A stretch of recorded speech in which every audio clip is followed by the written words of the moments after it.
Hey, Lobo fans. Welcome to the Lobo Pod with starting defensive tackle Langston Murray and women's basketball player Jaden Delacerda. Today we're going to talk about how we dealt with COVID, living in hotels, favorite artists, favorite food, what we like to do in our free time, favorite shows to watch, a little bit about our childhood, growing up and things of that nature. Just you getting to know us. Okay, so now we're going to kick this off with some rapid fire questions just so you guys can get to know us a little bit more. What's your favorite song? What the Business Is by Babyface Ray. Okay, your turn. What's your favorite song? Oh. Skip. Okay, favorite show you watching right now? Outer Banks. Okay, my favorite show is probably Money Heist, which I barely watch TV, but Money Heist would be my favorite show right now. Okay. Favorite restaurant in Albuquerque? I'm going to keep it simple with Frontier. They got a nice cheeseburger there, so I like it. Favorite sport to watch, other than football? Soccer. Love watching soccer. Big soccer fan. Favorite artist? I'm going to keep it simple with Youngboy. Okay. So now we're going to go into our next phase where we're just going to talk about last year, how we dealt with COVID. From the hotel situation, being in living in hotels on the road and stuff like that, and what COVID did for you as an athlete. So a lot of Lobo fans know because they were just following our story. We were in a hotel for 70 plus days, and we would have to stay in a hotel for like a week just to play a certain team, just because we couldn't practice in New Mexico.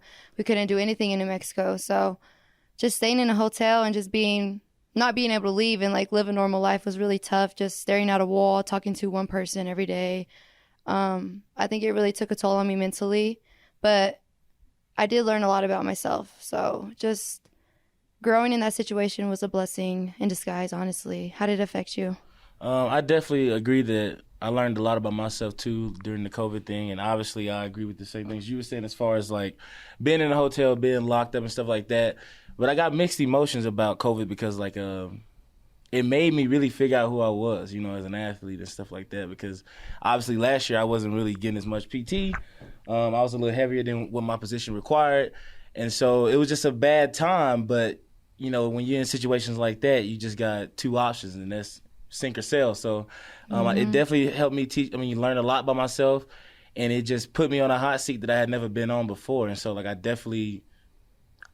wouldn't have been as motivated as I was if COVID never happened. Yeah. And it made me do things that I never even thought that I could imagine of doing, So yeah. So how did you take that and how did you flip it? How did you turn that fire into this year? Well, it was our coach always just preaches to us to control what you can control. You know what I mean? And so even when situations are bad, you just got to still have a decision to make every day. And you know what I'm saying? And so obviously just above the line, be positive in every situation that comes about. And don't get me wrong, it was tough. It was tough. I'm talking about mentally draining. We're in that hotel looking at a wall. Probably 40 days or even more than that. I'm not really sure.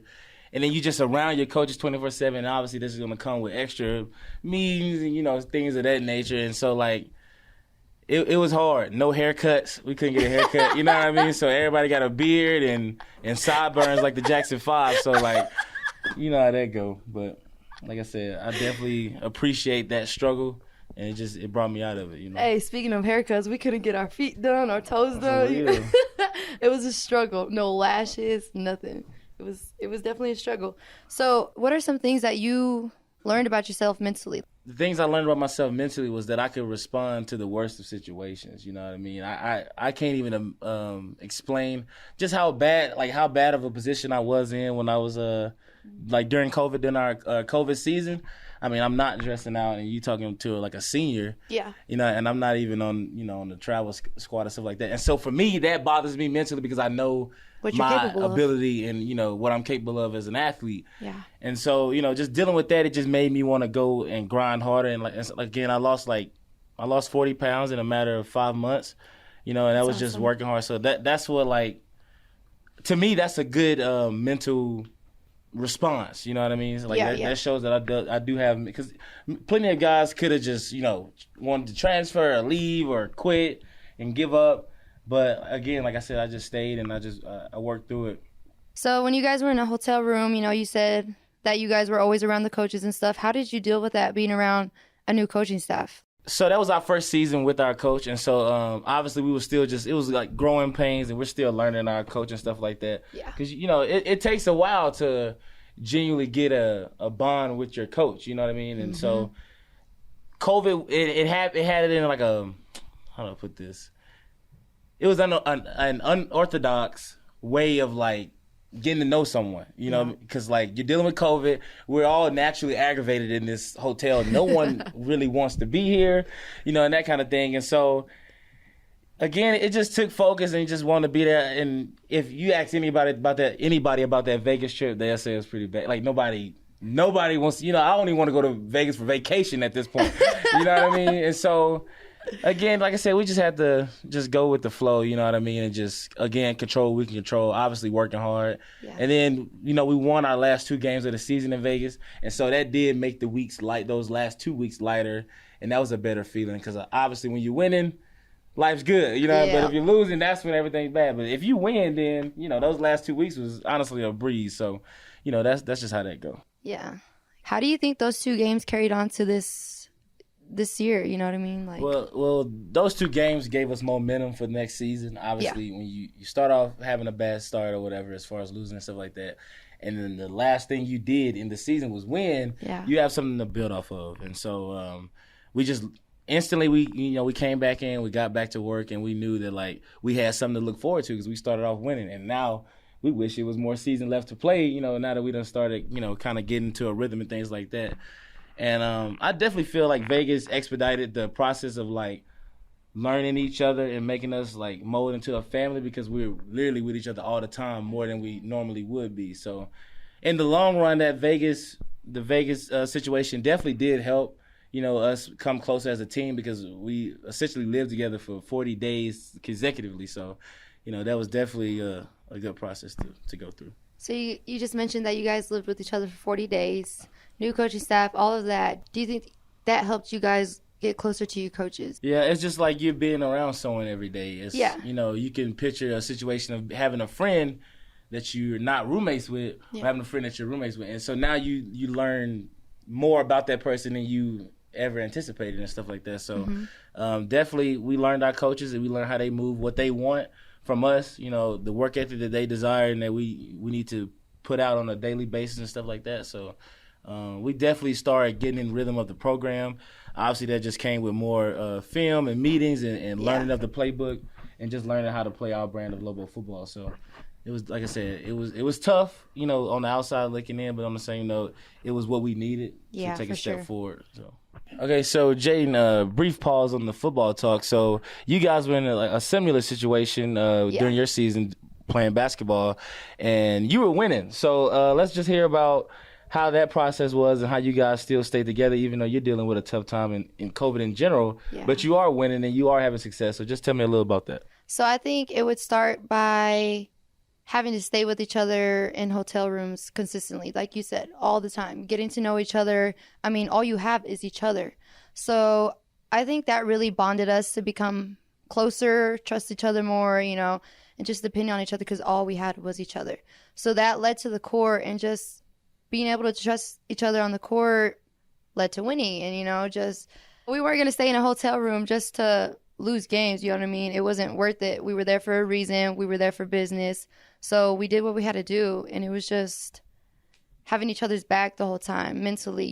We saw somebody down, hey, stay up. Like, we're all dealing with this. We got to have each other's back. At one point, we did have a talk about opting out the season. Some players wanted to opt out, which was scary for Antonia and I because we were seniors. It's kind of like our last season. We never knew we were going to get a second season. Right. So I think that conversation, when it came up, it was like really shocking, and it was just like, yo, like, come on, like, we can do it. So AT and I were like, hey, like, we're gonna win. We promise you guys, we're gonna win. So just stick through it. Like, the outcome is going to be the best thing ever. So we had that conversation. After that, we just turned everything around. And, you know, we ended up coming home for 2 last games, home games, no fans, but it was still on the home court that we got to win regular season. And, you know, now we get a ring out of it. So it's just, like you said, we needed that. And now we're on a whole nother level of energy for this program.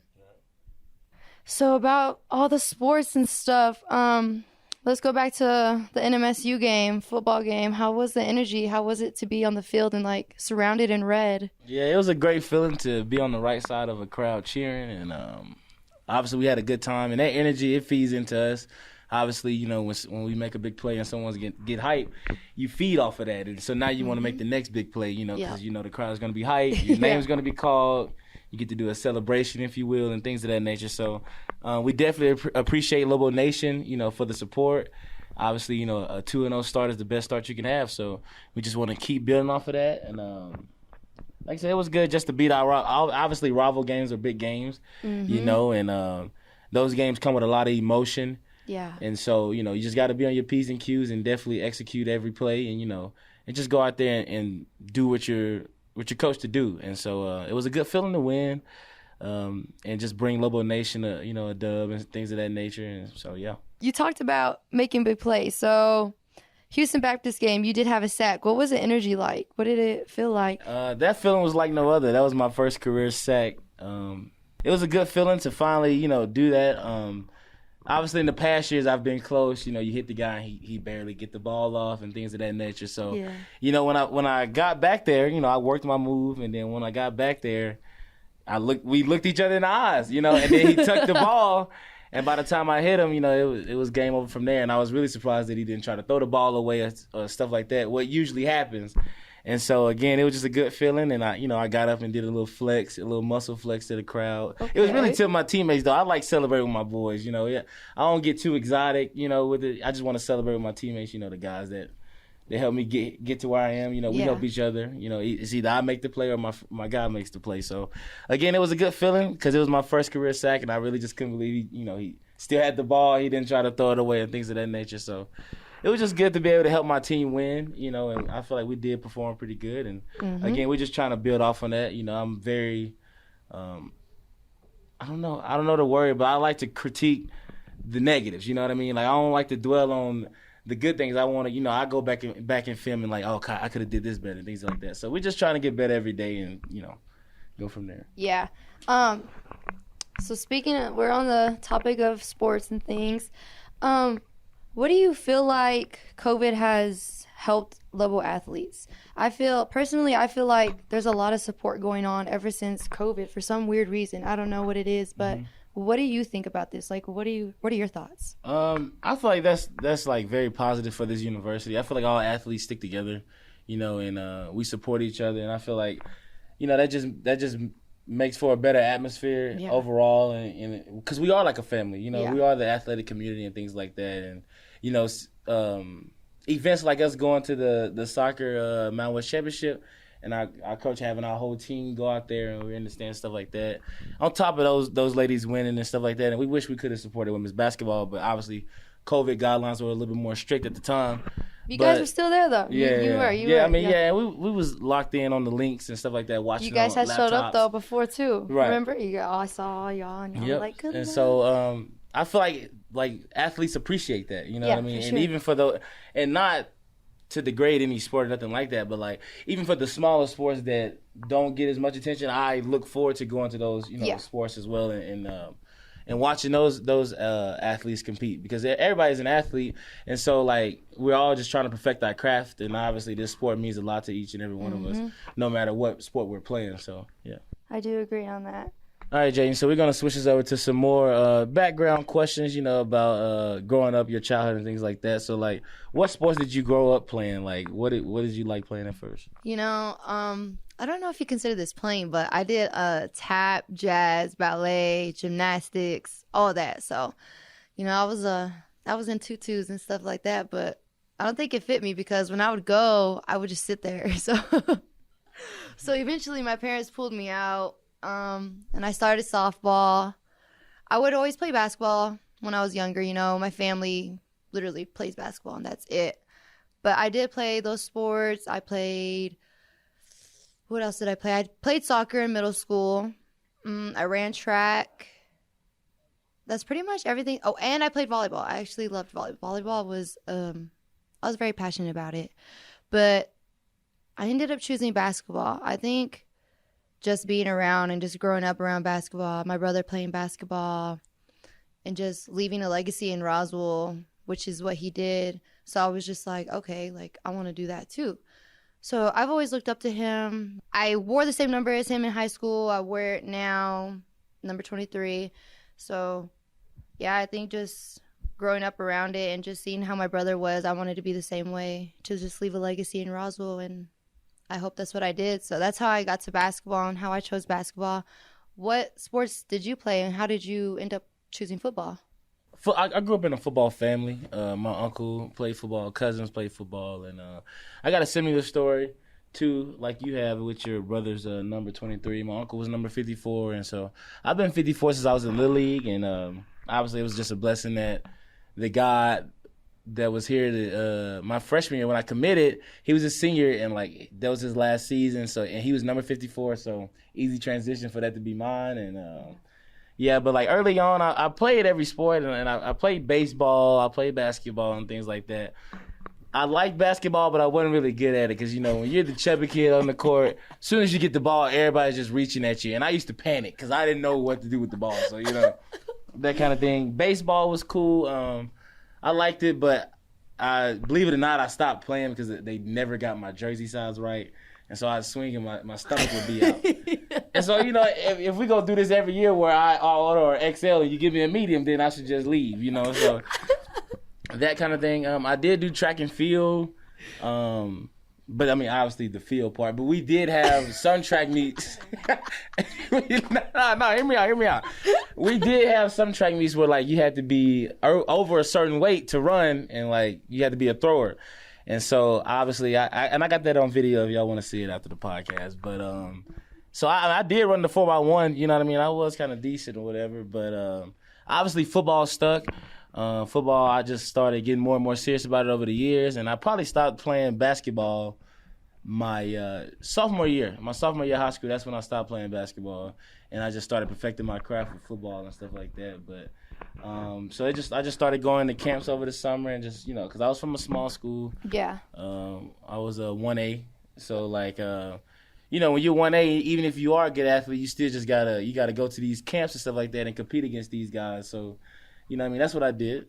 All right. You mentioned basketball, right? So the other day I actually saw on Twitter that the Lobo men's team is going to have tryouts for walk-ons. You want to take that in consideration? I mean, I'm not opposed to the idea. I feel like I still got a little something left in the tank, obviously. You know, I'm sure I got a windmill left in me, or, you know, something like that. So I definitely take coach up on that offer, you know what I mean, and go out there and show my skills. So. Yeah, I like to see that. All right, let's stop talking about basketball and go back to football for a little second. What made you choose defense over offense? Well, coming out of high school, in high school I played both ways because like they call it Iron Man football. When you go to a small school like I did, you know, if you play corner, you play receiver. You play O-line, you play D-line, that kind of thing. And so I played both. And coming out of high school, I had 12 scholarships offers, and had probably right under half of them was for D-line. Okay. And the other half was for O-line and things of that nature. And so my New Mexico offer was for D-line, and so I liked it, and I feel like it'll make me more, personally, and I'm not being biased, but you have to work harder as a D-lineman. You know what I mean? O-lineman, you can be a little bit heavier, a little bit lazier, and I think you can get away with a lot more stuff. But, you know, so I felt like D-line was where it was at for me, you know what I mean? And obviously my New Mexico offer was for defensive line. And I went with it and just haven't looked back, you know, and just wanted to perfect my craft because I knew I was capable of both. But like I said, I know at D-line, you know, I could be a little bit under height, you know what I mean, and still have a effective career. So yeah. And you get to hit people, you know what I mean, which I was hitting people on offense, you know what I mean. But you get to hit more people on defense. Yeah, definitely. Yeah. Okay. All right, Lobo fans. That wraps up the first episode of our Lobo podcast with Jaden De La Cerda and Langston Murray. We appreciate your listening. Please hashtag us, like, comment, subscribe, is all they would say. And let us know your opinions, your comments, what you want to see, what you want to hear. We out. Go Lobos.